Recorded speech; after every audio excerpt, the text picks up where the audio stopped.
Estamos al aire.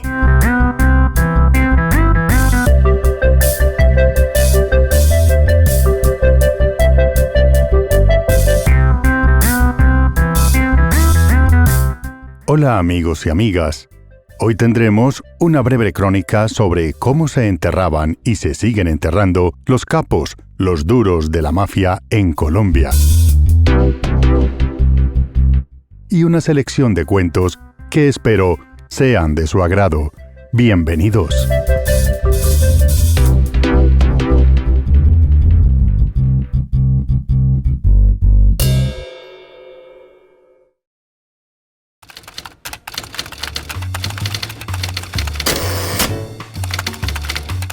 Crónicas.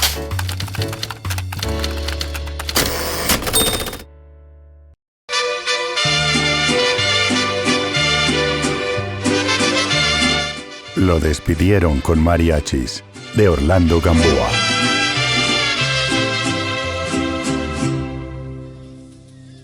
Enormes gafas ahumadas tratando de ocultar inútilmente inexpresivos rostros conocidos. Poderosos autos llegados de muchas partes. Bastantes y curiosos abultamientos en las caderas y bajo los sobacos de los hombres. Muchas, demasiadas amenazas y recelosas miradas de reojo y un fino ataúd color caoba en hombros. Un sol de invierno.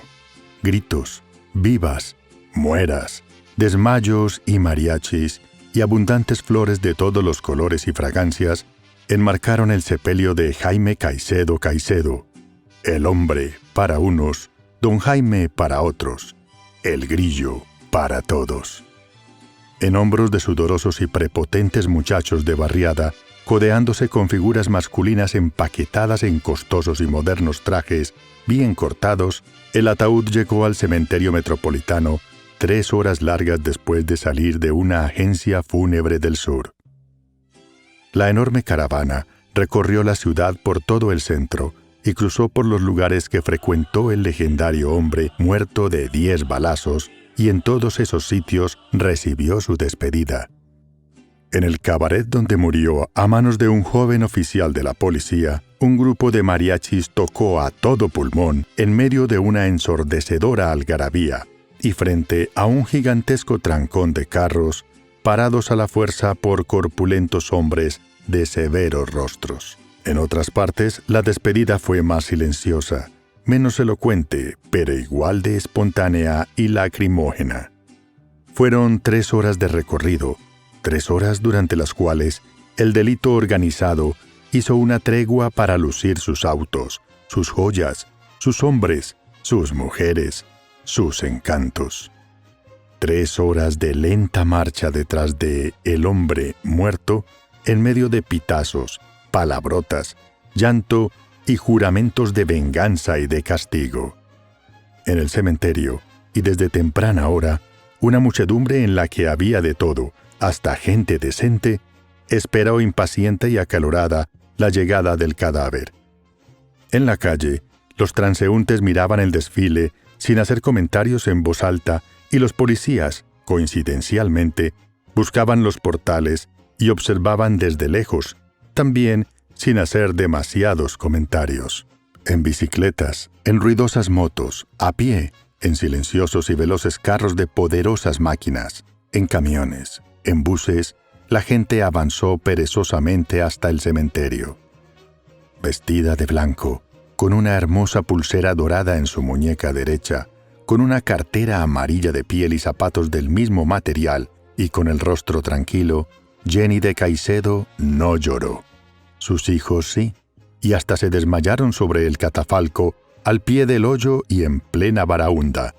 El mayor de los muchachos, alto, delgado, con pantalón claro y camisa negra adornada con bordados blancos, lloró un rato y rechazó las voces de consuelo y las melosas palmadas en la espalda y muestras de solidaridad. Siendo el rey. Ya en el cementerio, el desorden fue mayúsculo. Codazos, empujones bien y malintencionados, pañuelos de muchas marcas, tamaños y colores, ojos rápidos y manos alertadas, gritos en honor del muerto y en desfavor del joven oficial.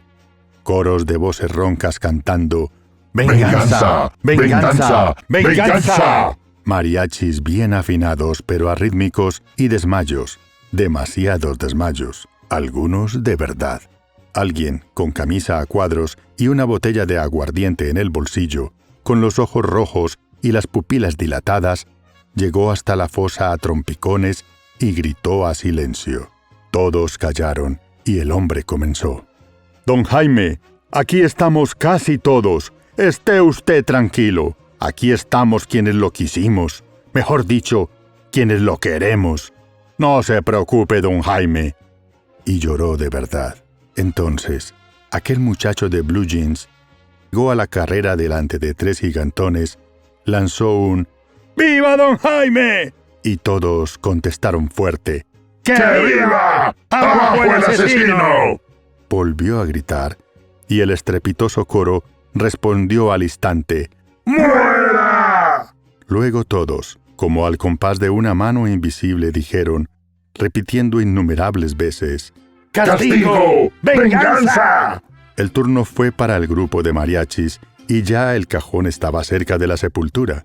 Comenzaron con el rítmico Zacatecas, continuaron con Adiós para siempre, adiós, siguieron con algo que dice Antes que salga la luna, y terminaron con una canción de la que se oyó al final un Siendo el rey. Finalmente el director, casi agotado, con el sombrerote torcido y la camisa desabotonada, se echó la trompeta al hombro, luego pasó a los labios y entre jadeos y toses logró tocar un destemplado Adiós al compañero. Antes de terminar, todo el mundo estaba dedicado ya a responder los empujones y a tratar de acercarse al sitio donde iban a enterrar a El Grillo. Con tanto desorden, muchas manos se equivocaban de bolsillo y otras se posaban sobre los lugares más prominentes de las mujeres. Las muchachas de barriada se agrupaban desafiantes, casi siempre en torno de alguien que lucía ostentoso una guayabera de color chillón. Las figuras masculinas, empaquetadas en modernos trajes bien cortados, se retiraban cautelosas, quizá en busca de un lugar sombrío, y los demás simplemente miraban y comentaban la gran unión de esa familia tan numerosa. Otros sepelios se interrumpieron varias veces, y a quienes visitaban a sus familiares muertos se les olvidó rezar. Las flores sobraron hasta para colocarlas sobre otras tumbas, y los prados desaparecieron molidos por tantos zapatos finos. La mayoría estuvo hasta el final.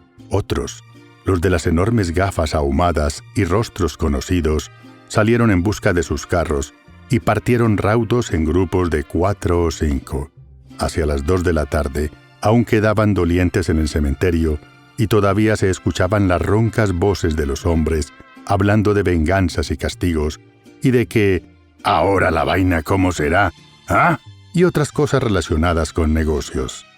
Ya no sudaban tanto ni lloraban y parecían mostrarse satisfechos de haber cumplido. Muchas prostitutas que también asistieron tampoco lloraban ya. Los últimos en salir se veían cansados, llorosos e intranquilos. Alguien dijo que eran los familiares de el hombre.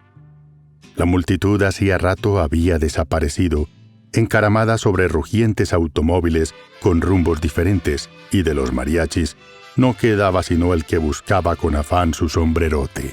Allá, al fondo del cementerio, 2 hombres vestidos con overoles azules se afanaban por echar tierra sobre un ataúd color caoba, mientras fumaban tabacos baratos y bebían agua en una lata. Publicado en El Pueblo, Cali, 17 de enero de 1977.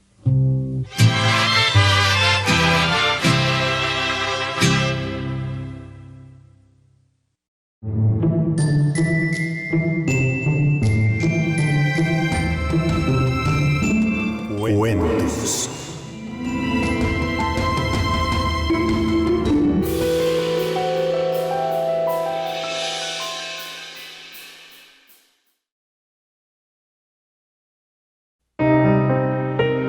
La locura. Fe es entrar en el abismo.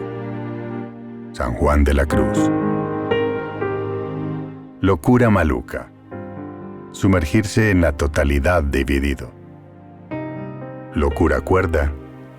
Sumergirse en la totalidad unificado. Loco es el que se va para la tierra prometida a construir su casa en el aire. Es raro. Me fui en enero. No regresé nunca. Y sin embargo, estoy aquí desde abril. Un cuerdo es un loco desnutrido.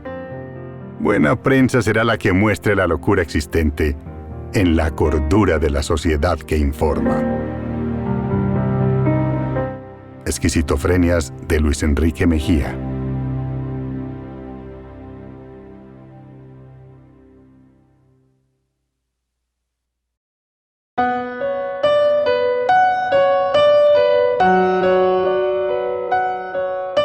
Consulta psicoanalítica de Alejandro Martino. Don Augusto Monterroso acudió a consulta psicoanalítica. Se sentó. Con él, el terapeuta no utilizaría el diván.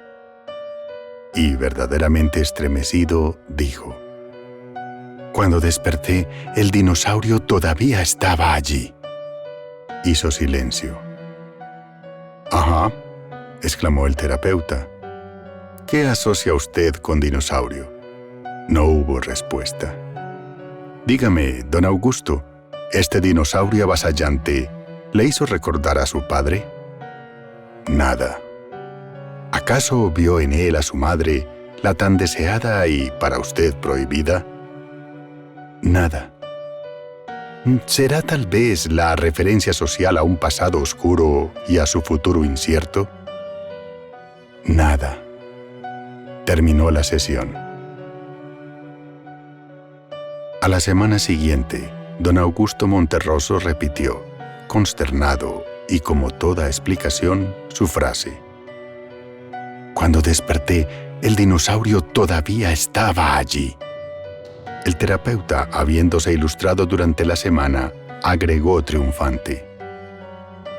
Un tierno dingosaurio de 30 centímetros de alto, ubicado junto a su lecho mientras usted abría los ojos, habrá sido una dulce compañía, a no dudarlo. Como un cusquito faldero o un pequeño canguro sin marsupia. Nada. Ahora bien, si el susodicho era un gigantón austral de los que llaman Patagonidus erectus, la amenaza era inminente y usted hizo muy bien en escapar porque correría peligro. Nada. Oiga, Monterroso, dijo el terapeuta perdiendo su aplomo profesional. O me echa usted una palabrica que otra, o me doy. Nada. Terminó la sesión. El analista le extendió la mano por última vez, diciéndole: Hasta aquí llega mi ciencia. Me veo en la obligación de derivarlo a un crítico literario.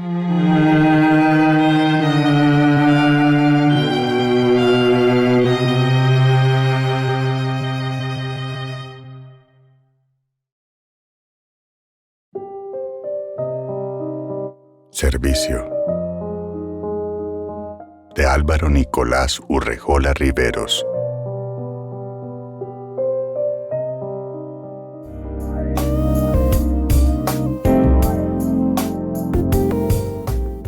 Apaga el celular.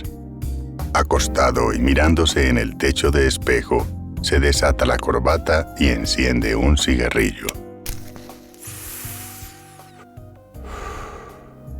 Mientras la espera, fuma lánguido viendo una película de esas.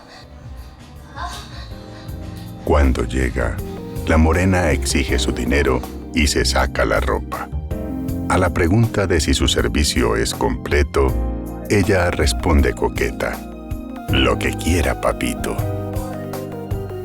Sin preámbulos raros, el hombre lentamente se remueve la argolla del dedo. Se arrodilla frente a ella, apoya la cabeza entre sus piernas y da curso a un largo e incontenible llanto.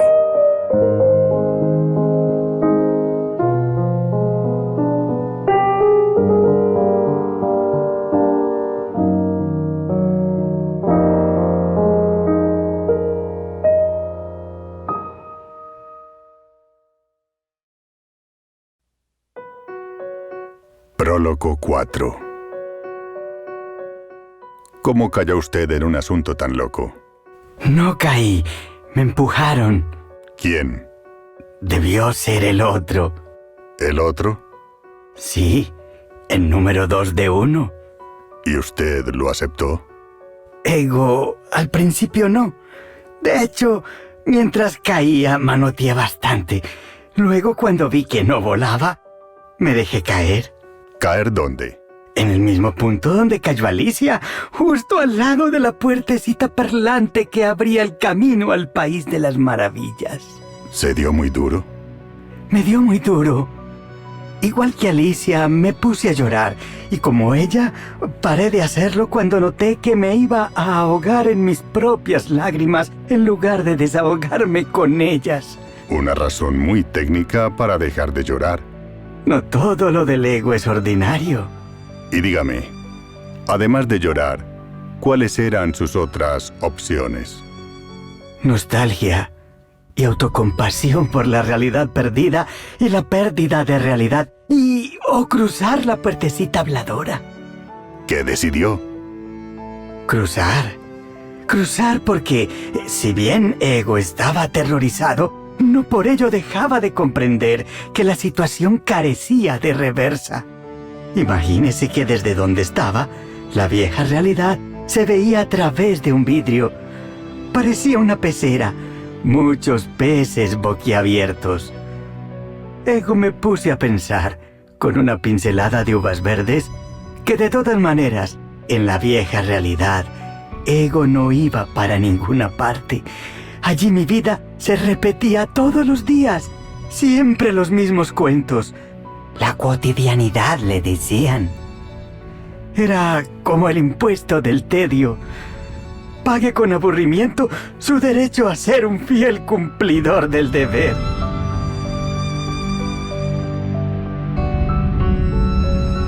Esquizofrenia, de Luis Enrique Mejía.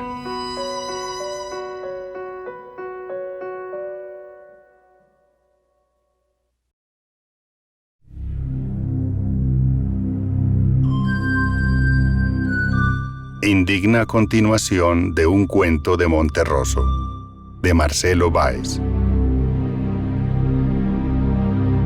Y cuando despertó, el dinosaurio seguía allí. Rondaba tras la ventana, tal y como sucedía en el sueño. Ya había arrasado con toda la ciudad, menos con la casa del hombre, que recién despertaba entre maravillado y asustado. ¿Cómo podía esa enorme bestia destruir el hogar de su creador, de la persona que le había dado una existencia concreta? La criatura no estaba conforme con la realidad en la que estaba. Prefería su hábitat natural. Las películas, las láminas de las enciclopedias, los museos.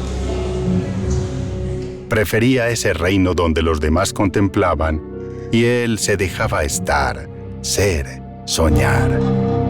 Y cuando el dinosaurio despertó, el hombre ya no seguía allí.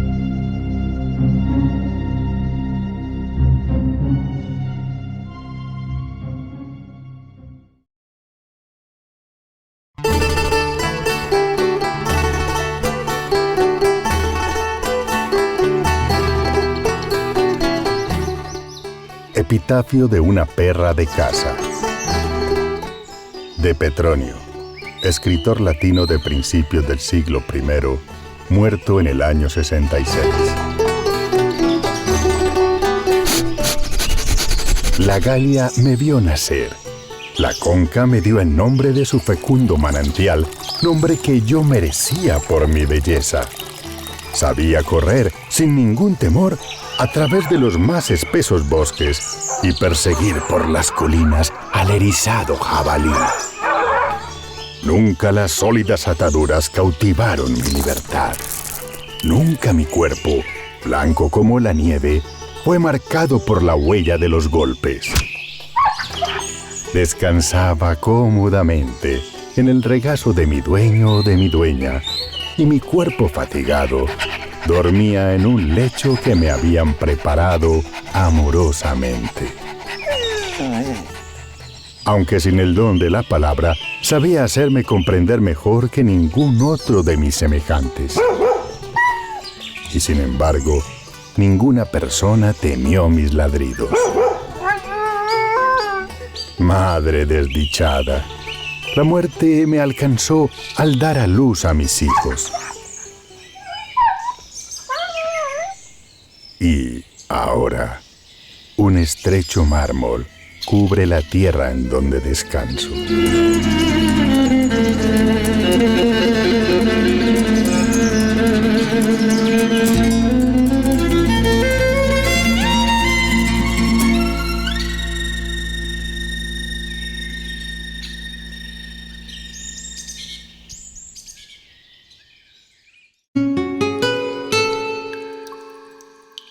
Poema haiku de Kobayashi Hisa.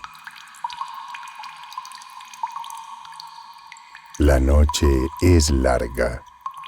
El sonido del agua dice lo que pienso.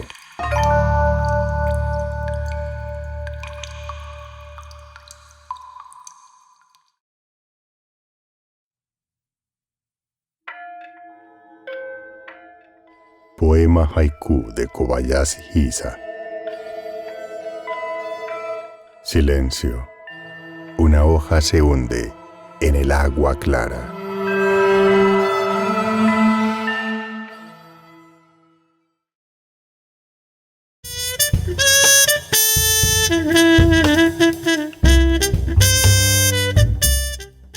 Y todo lo bueno tiene un final. Hasta aquí nuestra emisión de Al Aire, crónicas, cuentos y relatos. Los espero en nuestra próxima emisión. ¡Feliz vida!